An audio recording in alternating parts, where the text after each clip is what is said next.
Hello and welcome to Spaced Out. I'm Sarah Begum and today I have an amazing guest for you guys. She's my first female guest and an extraordinary one at that, Shawna Pandya. Welcome to the show, Shawna. Thank you so much for having me, Sarah. I'm so excited to be here. You're part of something called the Project Fossum, which is the only program that prepares you to be a citizen scientist astronaut. And you were also the first crew to test the commercial spacesuit in microgravity. Can you tell us a bit about the project, how you got involved, and what did it feel like during that flight? FOSSUM stands for Polar Suborbital Science of the Upper Mesosphere. And that's a fancy way of saying that the initial mandate of the program was an aeronomy mandate to study the science of the upper mesosphere, and specifically these new types of clouds called noctilucent clouds that are thought to be a relatively new type of cloud on the meteorological record. And they've only thought to have been around since the late 1800s. And what we're noticing now is they're becoming more prevalent and existing at lower latitudes, not just around the polar mesospheric regions. And that they're a byproduct of the breakdown of methane gas in the upper mesosphere. And so what we wanted to do was get more data and enlist citizen scientists to make use of suborbital flight to get more data. And then the program really took off figuratively from there. There was a lot of interest and, we had a lot of other projects, including testing commercial spacesuits and parabolic flight. And I joined the ground school in October 2015. Had a phenomenal time, made some amazing friends, and then there was an offering to participate in this opportunity, and I ended up being the part of the first crew that went up. I didn't know till after I came down that we were the first. Were you expecting it? When you're in the moment, you're really, really mission focused. Like, we just wanted to do a good job. We wanted to make sure we got through all of our tasks, that we tested every suit component that we were tasked to test. You'll have these little moments when you're in zero G and you're in a spacesuit and it hits you, this realization, and it's incredible. But mostly you're very, very focused. And then it isn't till the very end when you're all back on the ground and it's one crew standing together and it's like, hey, we did it.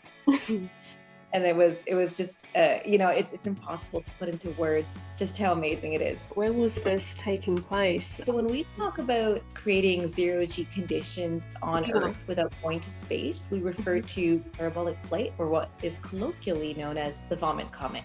And so if you can imagine, you're in an aircraft and you're flying up and down in parabolas. And it's very similar to when you're in an elevator and the elevator descends, and for a brief second your stomach lifts and you're weightless because you're falling at the same rate as the elevator. So similarly, in parabolic flight, you're accelerating upwards at a 2G push, and then you're falling at the same rate as the plane, and you're weightless for a period of 20 seconds or so at a time. And that 20-second gives you enough time to test certain parameters. That's so cool. How long did that go on for? I think on that initial flight, we did 12 to 15 parabolas. As long as things are nominal, no one's getting sick, you'll go for the planned number of parabolas. If someone's feeling unwell, you'll call a parabola early if there's equipment that went loose. And then sometimes things go really well. And in our last campaign in 2019, things were going so well. We were the last crew of the day. We actually managed to get 4 extra parabolas in. So, you always have a flight plan, but you always roll with the punches and see what needs to be modified. Oh, that's awesome. And you're also part of something called Project Venom. That's another acronym. And I'll let you explain what that is.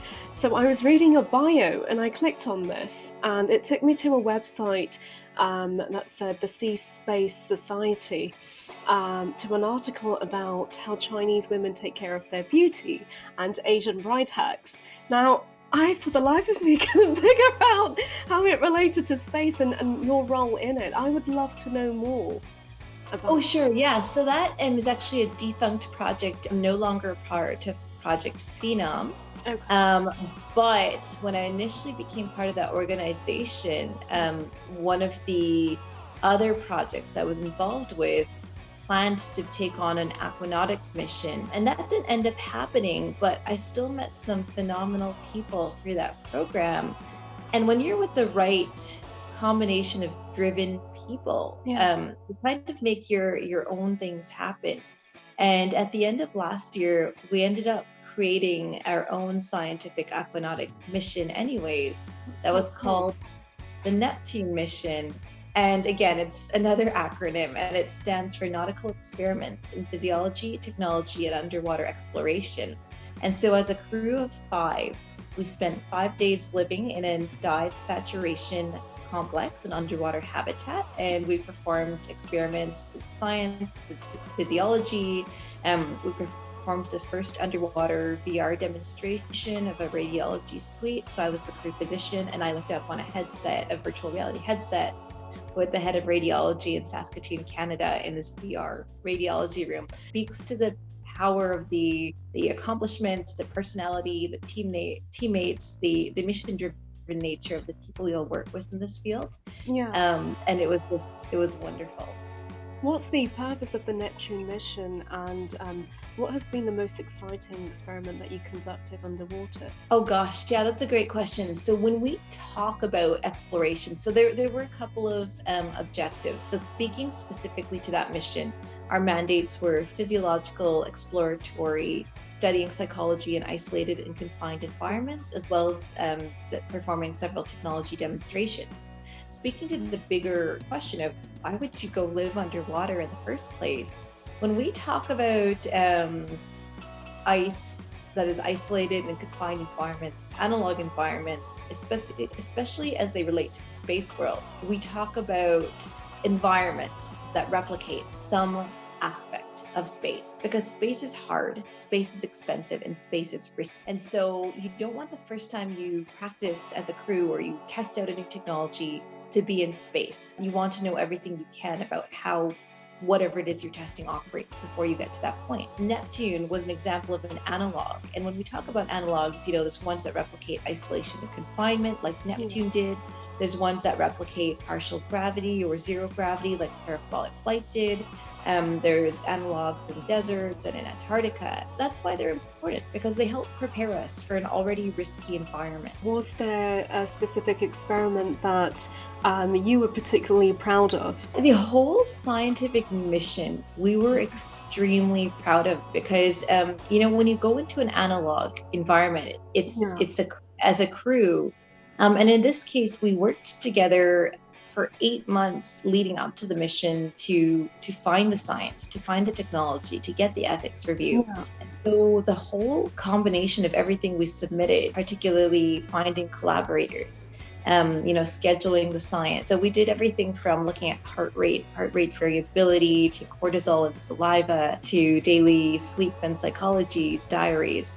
So the whole compendium of what we submitted, what we executed, and what we're currently writing up. It was just such a wonderful experience. Is there something from the experiments that you conducted that you can share with us in terms of the discoveries that you came across? We're still writing up the results for publication, so I won't get into the details, but there were some very neat surprises about living at depth. We were 20 feet underwater, so it's not that much of a difference from surface pressure. But you still noticed in the food you ate that you brought down with you, in how your physiology reacted underwater. So for example, one of my teammates brought a packet of marshmallows underwater, and at that depth it came down Frenched. And it was really interesting because in the space of that 2 months, I was lucky enough to go live underwater and then also summit Mauna Loa in Hawaii. And in both instances, I had a small packet of chips with me. And underwater, it was crunched down. And then at the high altitude of Mauna Loa, it was inflated way up. So, it's little things you wouldn't think about. Even having foam sandals that we used to wear around the habitat were just squished down. So it was really interesting. What was the most interesting impact on the body, would you say, underwater, having lived there for a certain amount of time? I think it would be a psychological one. I think that's the biggest takeaway from any type of enclosed environment, one that's isolated, and we knew each other very well. This is where the value of a good crew comes in. So we, from the outset, we selected 5 team members, track record of being very good at their roles. So our commander was a former Special Operations Navy dive commander. His milieu was the sea, and that was his happy place. Our executive officer was a former aide de camp in the army. Like, his whole job was logistics, so he was a logistics wizard. Our 2 mission specialists were an engineer and an imaging scientist, respectively, and then of course the health and safety officer as the crew physician. Those roles become very, very important. We set ourselves up to look for challenges from the outset, particularly anything that might disrupt the schedule, from planning, from travel to transport, to getting our payloads in time, to arranging outreach schools and with science societies during the mission. You've done several types of training, from centrifuge studies, emergency spacecraft egress, sea survival training, and wilderness medicine training. So which would you say you found the most challenging, and why? And which of those training would you say is also critical to your role and your mission in space? My favorite would have been the wilderness medicine. There's a lot of similarities in how you'll perform wilderness medicine and how you'll perform operational space medicine. You're essentially acting in a remote, resource-limited environment. And so you're teaching your students to be resourceful and essentially a type of space MacGyver when it comes to space. And so I really love the challenge of thinking, what am I missing and what do I need to be able to address this medical condition? So, if you're in the wilderness and you break a leg, how are you going to fashion a splint out of what you have? How are you going to use a branch to make a splint? Exercises in critical and creative thinking. But if you're someone who loves that kind of thing, it ends up being a very fun challenge to address. During any of your training or exercises, was there any critical moments where you had to think on your feet and save the day? I think we all do that for each other. So there's been times, you're working in very operational scenarios. You're on an aircraft. There's been times, for example, when you see a crewmate doing something out of sequence. And in one instance, a few years ago, my suit assistant, when I was on a parabolic flight, I was flying the suit when it was pressurized. And the visor was down, and they didn't recognize, I think, that the suit was still pressurized, and so went to pop the visor. And the danger there is the sudden change in pressure differential. The pressure in the suit's a bit higher than the ambient pressure of the aircraft. You risk an eardrum injury, for example, and a perforation if you go from high pressure to low pressure too quickly. I saw them going to lift the visor while the suit was still pressurized, and so I just intervened. And there's a way to correct each other that we're doing all along and involve each other and learn from our mistakes. And, that's just one example. You have degrees in neuroscience and space studies and medicine. And you're also a licensed GP. So I'm so tempted to ask you why I've got this tickly throat for the last 2 weeks and can't get rid of it. But I won't do that. In terms of what you learned about treating wounds or symptoms in orbit, is there anything you can share with us? Things that can happen in space to an astronaut. And how you would go about treating them? Yeah, that's a really great question, and one of my favorite topics to discuss. When we talk about space medicine, I'm so often asked, is that even a field? How is that a thing? Until you think about, the challenges of sending humans to the spaceflight environment. And you realize that space is essentially trying to kill you, between being in this altered gravity environment, resource limited, several hours at least on the International Space Station, from evacuation to definitive medical care on Earth. The further out you go, there's more of a communication delay, there's radiation challenges. On a place like the moon, it's hostile terrain with dust. How do you deal with medical scenarios before you even get to space? For governmental space agencies like NASA and the Canadian Space Agency, medicine and health starts at selection. You're selecting for the healthiest of the healthiest. There's certain screen in versus screen out criteria. So you're setting yourselves up for success from the outset. Before you even go on a mission, there's 2 preparatory and preventative measures you're going to take. And so from the crew side, it's countermeasures. And so we know that people are going to lose mass with respect to muscle mass and bone density in space. So we're already trying to put them on an exercise regimen, build up that muscle mass, for example. And the other preventative measure is an engineering one. And so you look at your risk matrix and you look at the likelihood of something happening versus the consequence if it occurs. And if something is high likelihood and high severity, if it happens, then you have to mitigate it before the mission can continue. Whereas if it's low likelihood and low severity, then you don't worry about it. So that's the pre-mission preparation. Then you need to know what you're packing for and how you're packing for it. And so NASA's Johnson Space Center, their exploration medical capability, for example, has the 100 most common conditions, medical conditions in spaceflight based on decades of data in human spaceflight. And that includes everything from terrifying things like trauma, like cardiac arrest in space, to having a headache in space, because that's quite common. And then the final question is, how do you pack for that? And so you need to know your design challenges, which in space is hard, space is expensive, and it's constrained. So whatever you bring with you has to be mass limited, volume limited, easy to use, low cost, and ideally have a long shelf life and be multi-use. And then that's kind of what you're bringing with you. When you're in a place like the International Space Station, you also have the luxury of no time delay. So if you run into something really strange, you can always call mission control and the flight surgeons on call.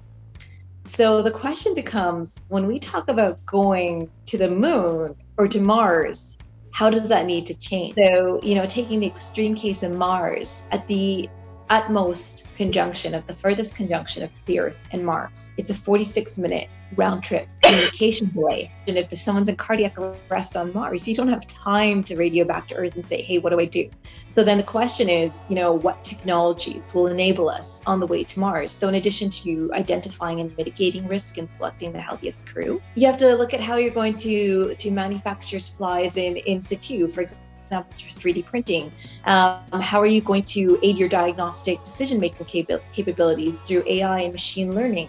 How are you going to keep up your skills through virtual reality and training modules? So, these are the forward-looking questions that we have to think about when we talk about setting up a crew to make autonomous medical treatment and management decisions on the moon and beyond. Are you working with any advanced type of technology to assist these medical conditions whilst out in space? Yeah, absolutely. So I wear a few hats, and one of them is as a VP of Immersive Medicine with Luxonic Technologies. Oh, wow. And so this is a Canadian company, and we specialize in immersive technologies for medical education. So that's virtual reality, augmented reality, 360 video.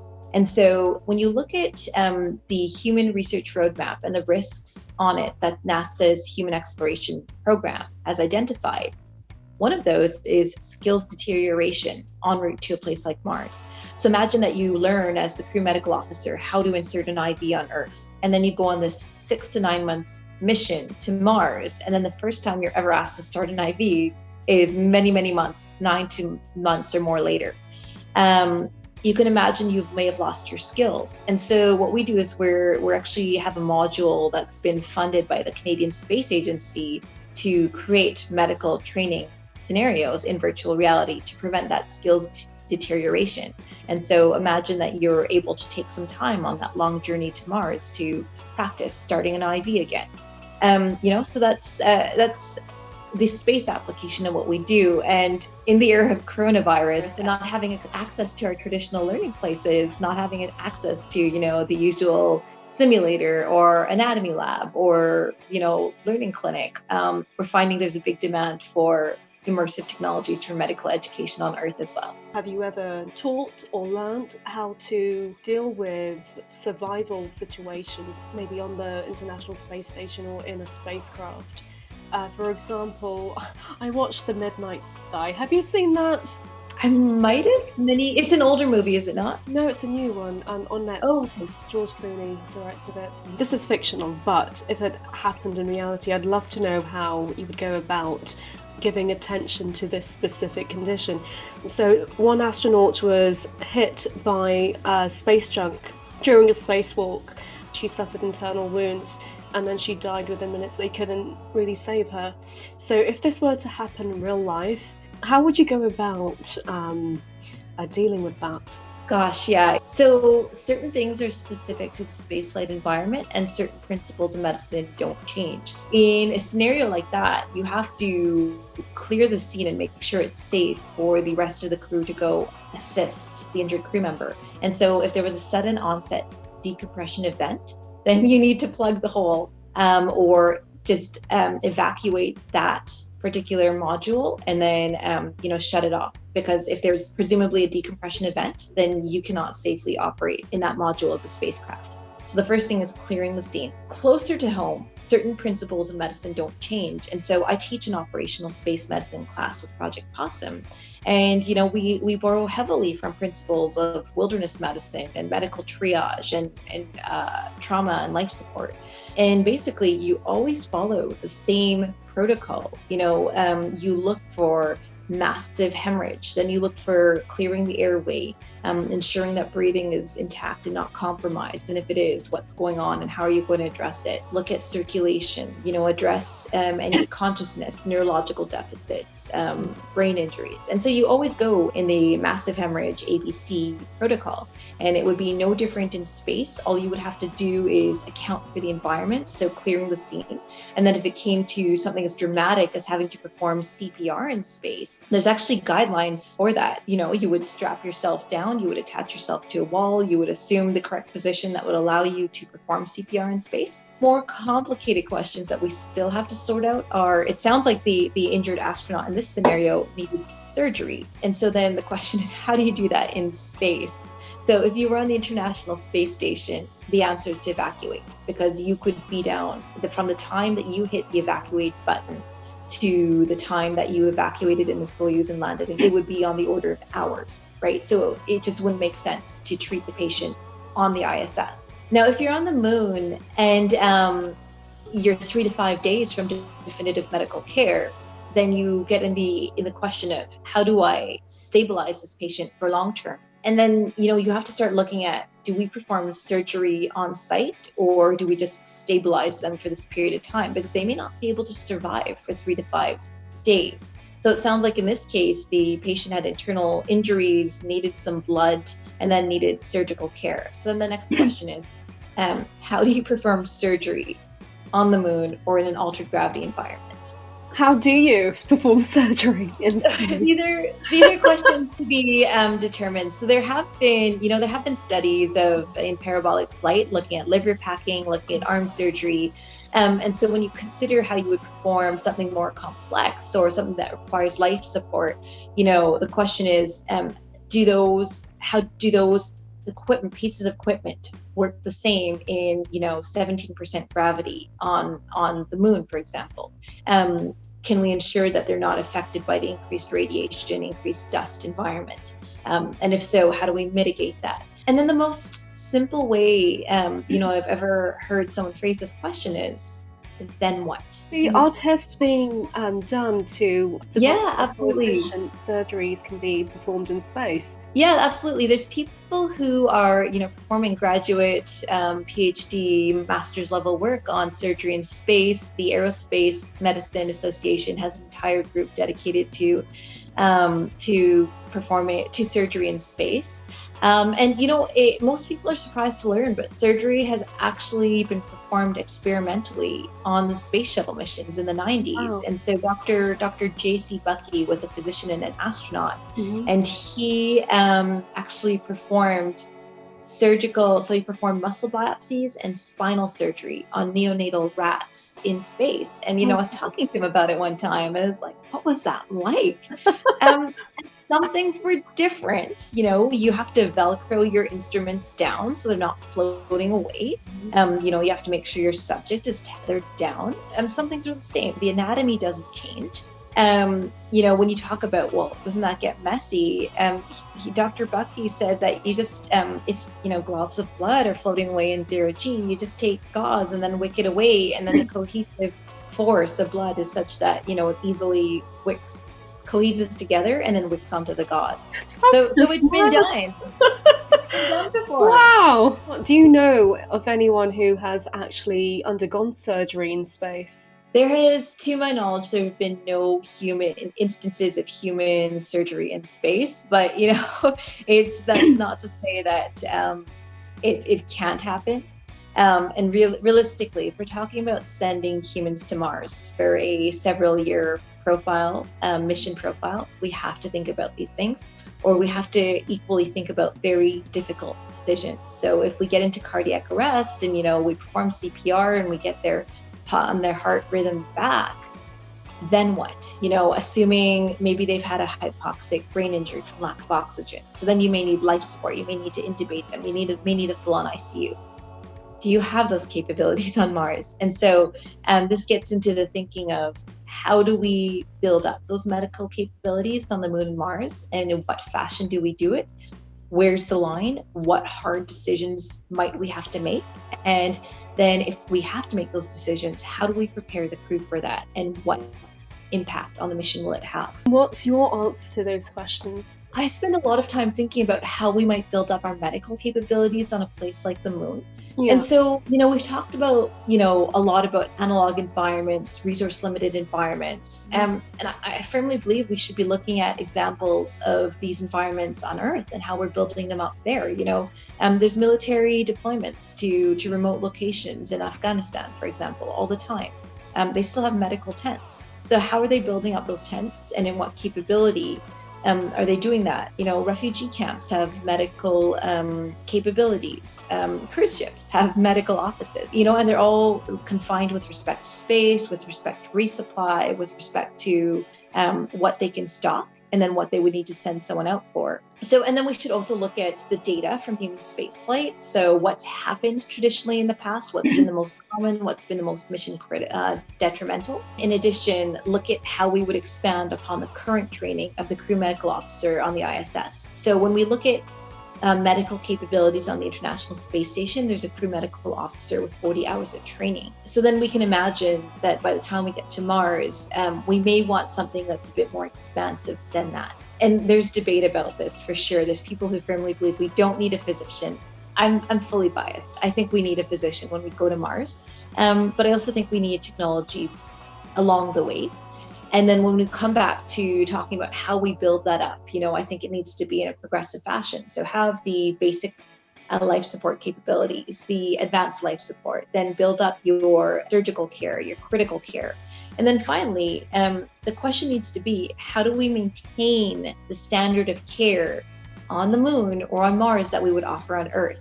And to fully do that, then we need to come back to my own field, primary care, preventative care, and build in all of those capabilities as well. There's a lot of ways to think about it. I think if you ask 10 different docs in space medicine, you'll get 10 different answers. But I do spend a lot of time thinking about this. So where would you like to go in space if you had the opportunity? Oh gosh, I wouldn't stop at just one place. If you're going to send me to suborbital flight, I'll take it. If you're going to send me to the Moon and Mars, absolutely, I'll take it. The caveat is you have to show me your plan. You have to show me what the mission profile is. What would be the ideal mission for you? For me, it would be who the crew is, how long the mission is, and what our scientific directive is. And the where matters a little bit less. I think it would be really fun to go on the Moon, and then if we're not limiting ourselves to current destinations, I think looking at, one of the ice worlds, the ice moons like Titan or Europa or Enceladus, I think would be pretty cool. That's really interesting. And to go back to your own story, how did you even get involved in space and get excited about space? What's your story? I was a kid, like many kids, who wanted to be an astronaut. I never grew out of that dream. And I was lucky enough to grow up in Canada in the 90s when the second ever astronaut corps through the Canadian Space Agency was selected. Mm-hmm. And the first ever woman flew to space. That was Dr. Roberta Bondar. And I just looked at her background. I said, okay, she's Canadian, I'm Canadian, she's female, I'm female. So now all I need to do is be a neuroscientist, physician, astronaut. That's it. And that made a lot of decisions easy for me. That's how I chose my neuroscience degree. That's how I chose to go into medicine. And then the only other thing I would add to that is, not forgetting the love of space. And that's what made me take the road less traveled and pursue my master's in space studies at the International Space University. So, it's been a lifelong dream, and to be living out some of these childhood dreams as an adult in ways that I never imagined is, I think the smile says it all. It's amazing. And it's a beautiful smile.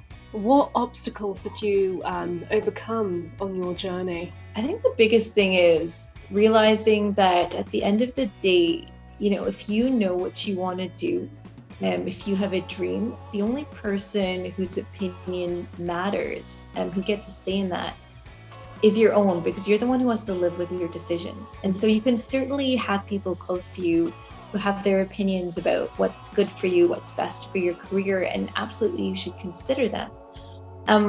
But the one who has to live with the consequences of those decisions of, do I go straight to medical school versus do I go pursue a master's? Those decisions are ones that you only have to justify to yourself. And then I think also the other challenge is realizing there's so many things that I want to see and do in my lifetime, and just realizing there's a season for everything. So yes, I want to go to space. I want to go to Antarctica. I want to do ocean exploration. I want to live on the ocean floor. I want to do all of these things. And the way that, I'm pursuing them is, realizing that, I'm going to put my focus on my efforts on one particular thing. And something's going to be deprioritized at a particular time. And the reason I use the phrase, there's a season for everything, is because, even if you're a star athlete, you play cricket, you play football, you play hockey, you play whatever, you're not training for all of those things in the same day or the same season. And so I think that's one of the other challenges that I've come to accept and manage. Being a woman, have you ever felt undermined or intimidated at all during this journey? One of my favorite things about the space world is how enthusiastic and welcoming it is. I like to say that there is space for all of us. And it's a very different beast being in this world, because everyone's just so passionate about space, about the mission, about being good at their job. It's really, for me, become the standard of the ideal work environment. You have people who are mission focused, extremely accomplished across multiple domains, eager to teach you their skills, eager to learn your skill set. So instead, I've taken these lessons to environments that have been less welcoming. So for example, medicine is notorious for that. And then tried to bring, this example of what I hold as the standard for a positive work environment, and tried to take it to other environments as well. You're inspiring. I love this. Before completing medical school, you founded something called the Civi Guard. Can you tell us a bit about that? Yeah, so the International Space University was where I did my master's right before medical school. And the experience I had there was like no other. It was incredible. And so then 2 years into medical school, I heard about this other institution called Singularity University. And the whole mandate was to positively impact 1 billion people in 10 years using accelerating technologies. And this whole idea of grand challenges using novel technologies really, resonated with me. I think it's apparent by now that I love big challenges. And so the clincher for it was founded by the same people who had founded the International Space University. So Singularity University was backed by Google, hosted at NASA Ames in Silicon Valley. The program had so much promise to it. And so I asked for some time off between second and third year medical school to attend. I worked with this amazing team of 9 individuals from 7 countries, and we took a step back and said, well, what if we could positively impact 7 billion people in 10 years? What's a problem space that affects anyone, anywhere, anytime? And for us, the answer was disaster response, so natural and man-made disasters. And the novel technology at that time in 2009 was smartphone, computers in our pockets that had geolocation aware abilities. And so we said, how can we make disaster response better? And so we, use the geolocation aware abilities of smartphones to be able to tell a civilian or user saying, hey, there's been an incident, there's been a gas leak, there's been a terrorist threat, there's a flooding, we see your location. So you need to evacuate. This is how you would evacuate. Here are some points of interest, like a medical tent. And it enabled us to create software that was more location and user specific. And that was my first foray into entrepreneurship. The team was amazing. And it was a lot of lessons learned. How has that been distributed widely since? In the first years of that company, we managed to launch a pilot in the town of Maynard, Texas. We, had engagement with the White House, with the Emergency Telecommunications Committee of the United Nations. So, we were named to the top 100 most brilliant companies by Entrepreneur Magazine. So we had a lot of initial success. And then this comes back to our discussion about making hard decisions and finding the season for everything. Mm-hmm. And so by this time I was into my clinical years in medicine. This was another hard decision that I made to leave the company and focus on medicine. And so the company had initial success, and now the company itself is defunct, but the technology, the idea of making geolocation aware abilities is very pervasive. Initial features that we had are now widely used. So for example, our technology gave users the ability to leverage their social media and update their status to say, I'm okay in this incident. And anyone who uses Facebook nowadays will see users say, so-and-so marked themselves safe during this hurricane. The principles of better emergency management live on, and that's really gratifying to see. So interesting and rewarding. It's amazing. As a prime crew Aquanaut with Project Poison, what is the purpose of that project, and what are you hoping to achieve with your role in it? Yeah, and so Poseidon and Phenom were part of the same initial society.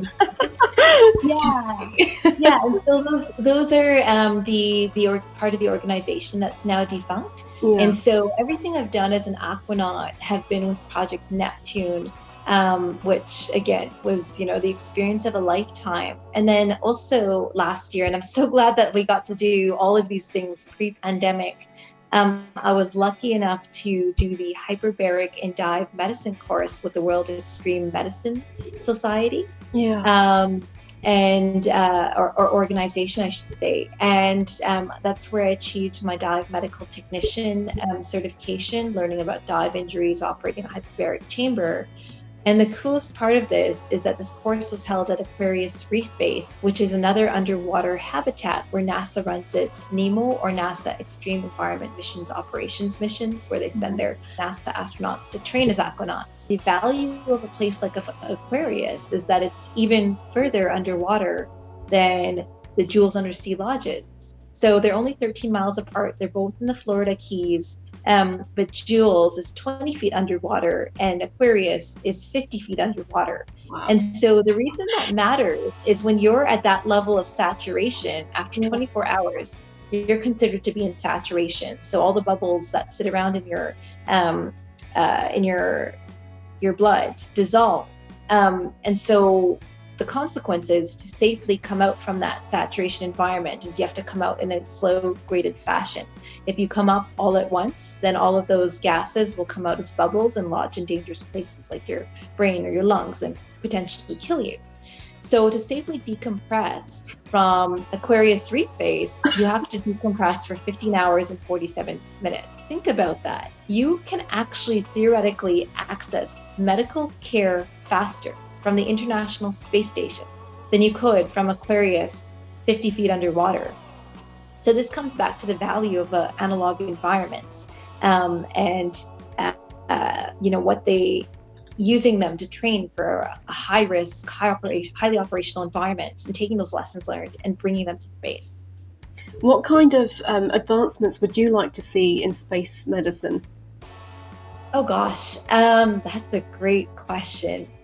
I want to see us have more leverage technology for training, decision-making support, as well as in situ resource generation. So specifically, more use of immersive technology for training and education, more use of AI and machine learning for decision-making. So doctors, we don't know everything, but we're trained in where to find that information and who to consult if we're at the ends of our knowledge, at the limits of our knowledge and practice scope. And that's where things like machine learning come in. And then finally, you can't take it all with you. So, if we have advanced additive manufacturing and 3D printing capabilities on a place like Mars, perhaps we can manufacture some of the supplies we need with us without having to wait for resupply from Earth. This is just mind-blowing. I love it. I'm learning so much about space medicine that I didn't even know existed, and if there was an astronaut interested in going to space or learning about space medicine, what would you advise them to focus on that's critical to space flight? Absolutely. So that's a great question. So, the approach, that's kind of the approach we take in my possum operational space medicine course is, how do you approach this field? And so the first thing you need to know about is what the specific challenges are of the spaceflight environment. And we talked about them a little bit briefly earlier, but let's talk about altered gravity specifically. There is no bodily system that's not affected by being in the zero-G environment. So we talked about our bones and muscles losing mass and density. Our cardiovascular system is affected because fluid shifts upwards, and our heart perceives that as having more fluid. So you're peeing out more in the first few days of space. As your neurovestibular system, as your inner ear adapts to zero-G, there's this mismatch between what the sensors in your hands are telling you versus what your eyes see versus what your inner ear perceives. And that can make you quite sick for the first 72 hours in space. It's called a space adaptation sickness. And it's why we don't schedule anything mission critical or anything, that could pose a safety threat, like a spacewalk during that first period in space. And the surprises keep coming. We know now over the past decade of something called the space adaptation neuroocular syndrome, wherein astronauts are experiencing vision changes. And the reason is thought to be that maybe there's this component of increased pressure around the optic nerves, as well as in our brains, and perhaps the CSF, that's cerebrospinal fluid, that's the brain juice that bathes our brains and spines, perhaps is not draining as it normally would in a 1G environment. As of last year, we learned that one of the astronauts on the ISS developed a giant blood clot in their internal jugular vein. Oh, wow. So there's all of these surprises. How did they deal with that? The study was they were routinely using handheld ultrasound to image the jugular veins. And then, one day it's the worst kind of surprise to find in the middle of the mission was this giant blood clot sitting there. And so luckily they did have anticoagulation or, a form of a blood thinner on the International Space Station. So they were able to treat it on station. And then they stopped it a few days prior to returning to Earth, anticipating the impact of landing. And when they re-ultrasounded on Earth, the clot had dissipated. And it was just an example of another unintended surprise and consequence of the spaceflight environment. There seems to be a lot of surprises that you would have to prepare for. Do you have any further studies that you want to undergo before you sign up for a space mission? Yeah, and so coming back to the NASA's Human Research Program and the risk roadmap, it's a very long list. It looks at everything from crew dynamics to brain-computer or human-computer interfaces to, even the effect of radiation or dust or altered sleep cycles. Yeah. And so one of the other hats I wear is as director of the POSSUM International Institute of Astronautical Sciences Space Medicine Group. Mm-hmm. And we, as you've heard, are very privy to have access to all of these phenomenal environments. We have access to parabolic flight, we have access to the operational space medicine course, water egress, partial gravity gravity offset harnesses where we could replicate lunar or Martian gravity. So the questions I want to answer is, with these environments, what risks can we study further? What protocols can we develop? What knowledge can we offer to the body of space medicine and further this field, as well as help human space flight? You have some amazing questions yourself, which I want to know the answers to. There's so many questions, when we talk about needing to perform procedures on the moon, medical procedures on the moon, if a medical emergency happens on EVA, on a moonwalk, how are you going to deal with that? Say your rover's broken and you can't return to your base. How are you going to deal with that emergency in the field? Say it's life-threatening, but of course you can't take the astronaut out of their suit. How are you going to deal with that? Yeah, does the astronaut have to have certain amount of knowledge and training to assist themselves? So speaking specifically to space medicine, there absolutely needs to be some element of medical knowledge. So on the International Space Station, the crew medical officer will have 40 hours of training in their 2 years of astronaut candidate training. So once you're selected as a NASA Canadian Space Agency astronaut, you have to go through your ASCAN, your astronaut candidate training period, including flight training, if you're the medical officer, medical training, language training, all of that. Coming back to my space medicine course, everyone who comes through that course, whether they have a medical background or not, and most don't, we teach them principles of triage, of safety, clearing the scene, principles of how do you deal with a trauma, ABC, how do you put basic treatments in place? And then we make those scenarios harder. We go through simple traumas, polytraumas, mass casualty scenarios, night scenarios, reflecting aspects of the spaceflight environment. Having that basic knowledge can go a long way. What I've seen as an instructor is software engineers, pilots. These are bright individuals. These are operational individuals. And by the end of the course, they perform very, very well. Thank you so much for your insight into space medicine and how it all works, including your fascinating background. It's really inspiring, and I love seeing your passion and that beautiful big smile on your face with your love, conveying your love of space. It's great. And yeah, thank you so much for taking the time out to be in this show. Thank you so much for having me. I always love discussing this stuff, and will tell anyone who'll listen. A few weeks ago, I didn't even know space medicine was a thing, because I'm focused on the engineering and the work that the astronauts do and designing the spacecraft. But there's space medicine, and that matters, and it's important. Yeah, you've just educated me a lot today, so thank you so much. I really appreciate it. It was my pleasure.